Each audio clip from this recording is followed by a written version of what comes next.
Caros colegas de estudo, então, hoje eu queria recomeçar a gravar a série do Ed Conell, tá? A série do Hackmore Rainsman, tá? Eu tô, já tinha falado isso, né? Eu tava querendo colocar em forma de podcast, porque eu sei que às vezes é um pouco difícil a gente parar para assistir um vídeo, né? O vídeo do YouTube tem que ficar aberto, às vezes a pessoa quer assistir no celular enquanto faz outra coisa. E aí tem que ficar aberto, gasta mais bateria. Então eu tô vendo se eu gravo de novo, né, de uma forma um pouco mais, assim, um pouco, levando um pouquinho mais rápido, né, para ver se eu consigo botar em formato de podcast para vocês conseguirem aproveitar melhor, né. Então às vezes uma hora tá viajando, uma hora tá fazendo alguma coisa, deixa lá tocando, né, e vai absorvendo as coisas. Eu acho que fica mais fácil, né. É, Queria agradecer aí o meu amigo Matheus, que foi quem deu a ideia, né? Ele falou que gostou, tá gostando bastante, mas que às vezes fica um pouco enroscado o negócio e tal. Então, e eu realmente já tinha reparado nisso, e vamos ver se eu dou conta aqui de fazer um negócio mais legal, beleza? Então, eu vou dar o nome dessa série de Jornada para o Rockamore, porque a intenção é depois trazer outros livros, né? Mas a gente vai começar com esse aqui, que é do Ed Conell, que é um grande clássico, né? O primeiro lançamento dele foi em 1952, para vocês terem noção. E até hoje, a gente, quem anda no meio, tá sempre ouvindo, ele é sempre citado, né, quando surge alguma discussão e tal. Então, um livro importantíssimo para você que monta cavalo de maneira geral, mas principalmente para quem é interessado nessa história do californiano, do Bucaru, do Hackamore, enfim.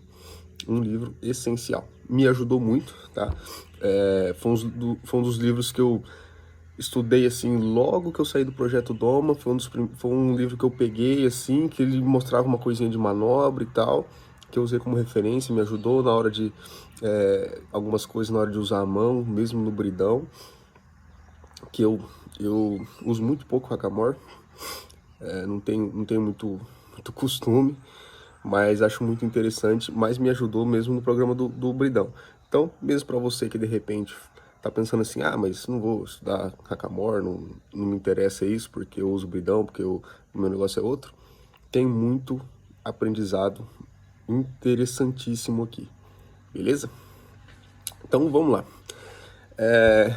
Bom, o livro começa com um prefácio, tá? De um cara chamado Randy Stephens, tá? Ele montou um pouquinho com o Ed Conell, e ele fala de como era impressionante, né, a história de ver um bridle horse, tá? Fernando, o que é esse tal de bridle horse, né? Porque se a gente traduzir na tradução literal, seria um cavalo de cabeçada, né? O bridle horse é um título que eles dão para um cavalo que ele está teoricamente pronto, né? Ele passou por todo o processo do hackamore, do quatro rédeas, aliás, do hackamore ou do bridão antes, né? Os mais tradicionais começavam direto com o hackamore. O Ed Conell fala disso no livro, a gente vai ver mais para frente. Depois ele vai para quatro rédeas, esse hackamore vai ficando cada vez mais fino, até que chega um momento que você consegue pôr um freio, usar ele junto com o freio, ele fica embaixo do freio. E aí, depois tira-se o hackamore e o cavalo fica só com a referência do freio. Só que não é simplesmente a ferramenta, né? Não é simplesmente o freio que faz dele um bridle horse. É toda a atitude, né? Um cavalo que está pronto, que foi testado, que sabe trabalhar, enfim. É um cavalo que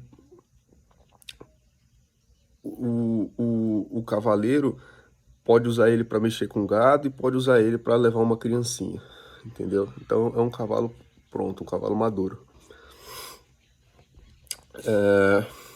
E esses cavalos traziam admiração até para os texanos, né? Então, assim, muita gente acha que é porque esse freio que eu tô falando, né, são os half-breeds e spade beats, né? E muita gente acha que é um freio muito pesado, muito severo. Mas a história é que ele é um freio que, na verdade, eles chamam de, principalmente o spade beat, né?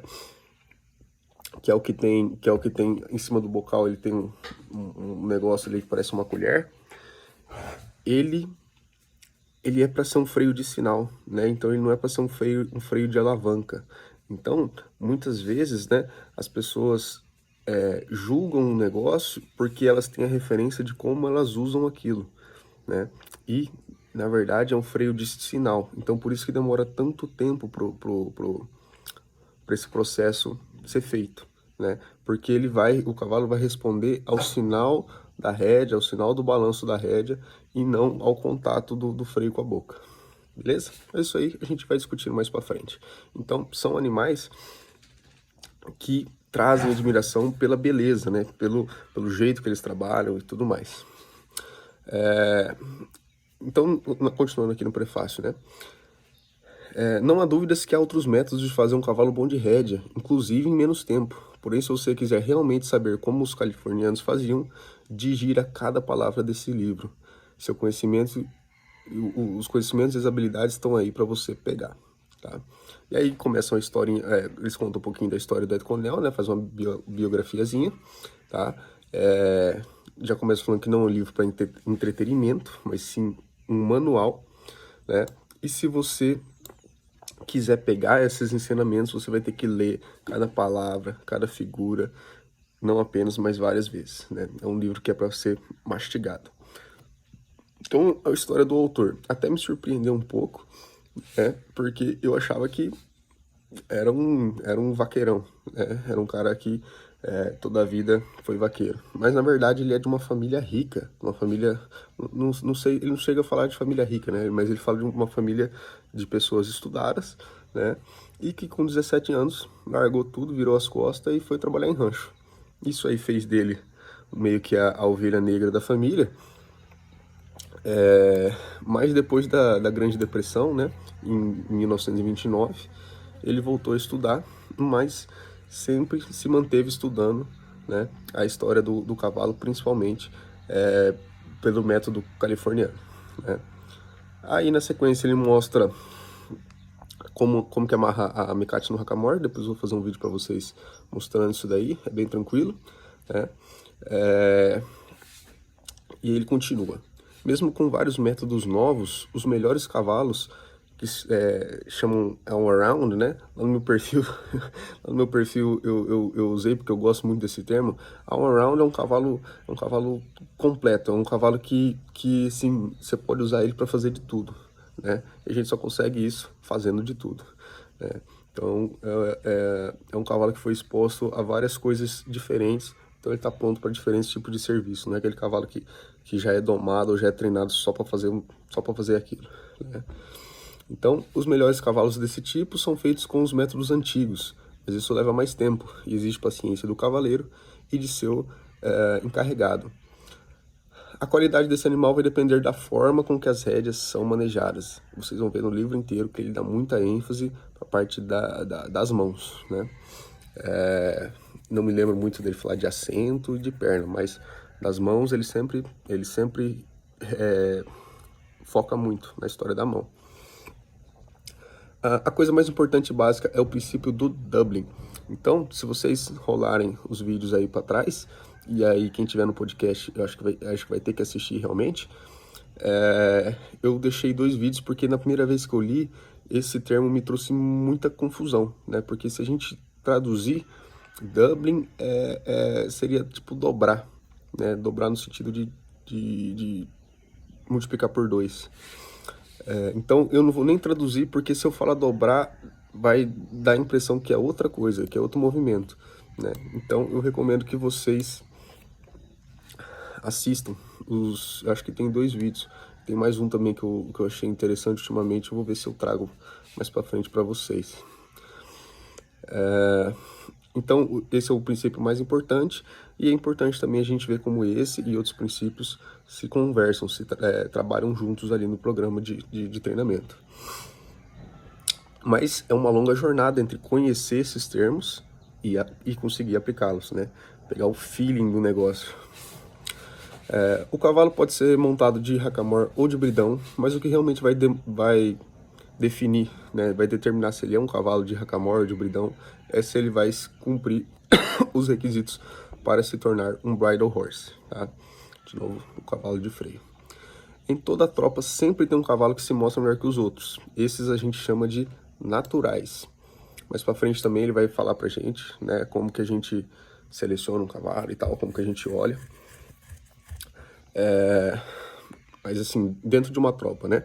Alguns serão muito bons de rédeas, mas nunca vão nem olhar para não vão se importar com uma vaca. Alguns podem ser bons de rédeas e trabalhar bem no gado, e alguns podem ser completamente treinados no gado, mas não conseguem trabalhar sem uma vaca na frente, né?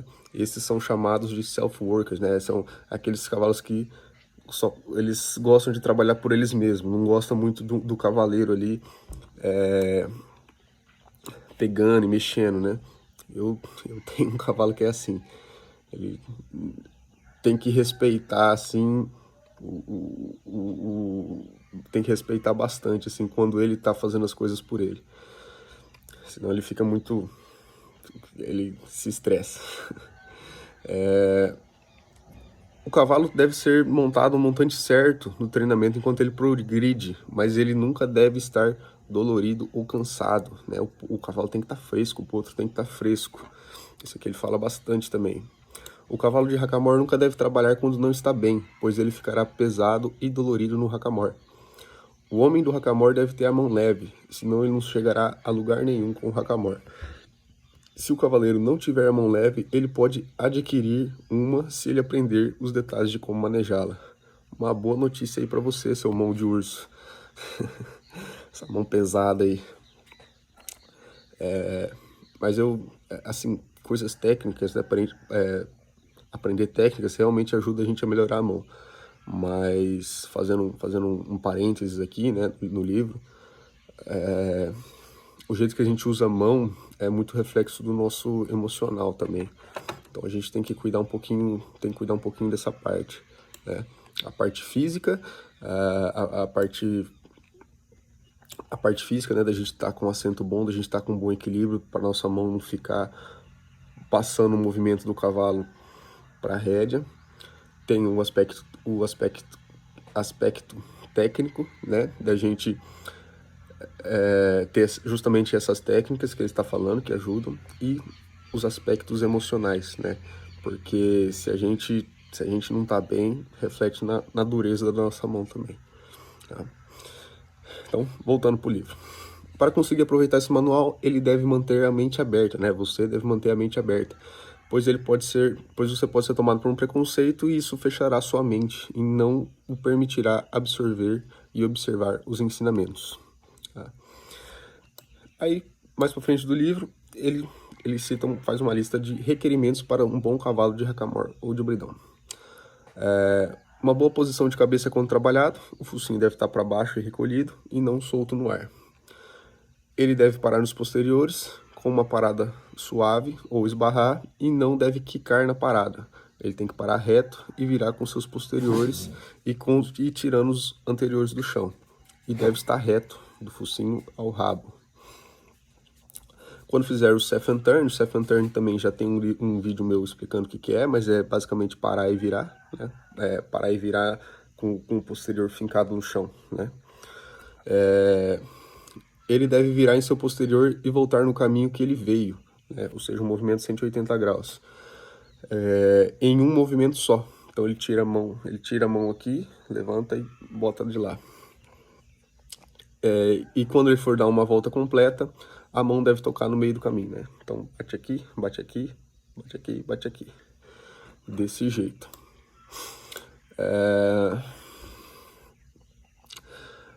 A posição dos pés, né? Quando o cavalo está posicionado, ele sabe exatamente onde posicionar seus pés. E quando for parar ou virar, o seu posterior deve estar embaixo dele, em uma posição em que ele consiga parar e virar, sem perder o equilíbrio.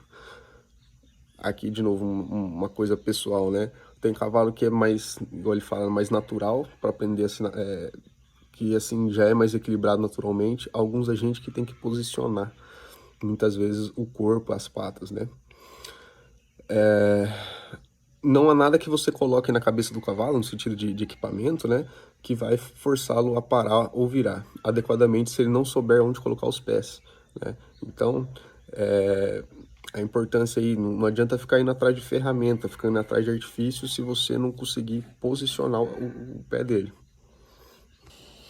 Só tive um pequeno probleminha aqui, por isso que eu tô de roupa trocada. Já tô gravando essa parte aqui no outro dia, mas a gente já tá no finalzinho, já vamos acabar já. Então, continuando aqui, ó. Se forçado, o cavalo não levará muito tempo até que ele comece a parar com as 4 patas, né? Ou seja, dá aquela parada fincando a mão no chão, né? Geralmente é um sintoma de que o corpo dele tá rígido, que o corpo dele tá tenso.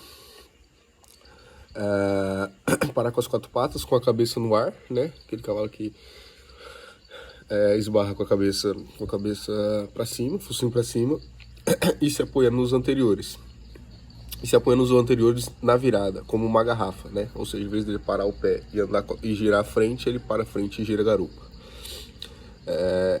Ele não pode ser forçado por qualquer contenção em sua cabeça. Ele não irá performar bem. Seus pés devem ser posicionados antes de fazer o correto. Isso dependerá de como suas rédeas são manejadas. Então, de novo aí, né? O cuidado com as mãos, o cuidado com como a gente usa a rédea e conseguir posicionar corretamente as patas dele. Beleza, pessoal? Então, hoje eu vou chegar até esse pedaço aqui. Semana que vem a gente continua com outro trecho, beleza? Mas espero que tenham gostado. Você vê que nesse comecinho já o tanto de coisa legal que tem pra gente aproveitar, né? Então é isso aí, espero que tenham gostado. Até a próxima e um forte abraço.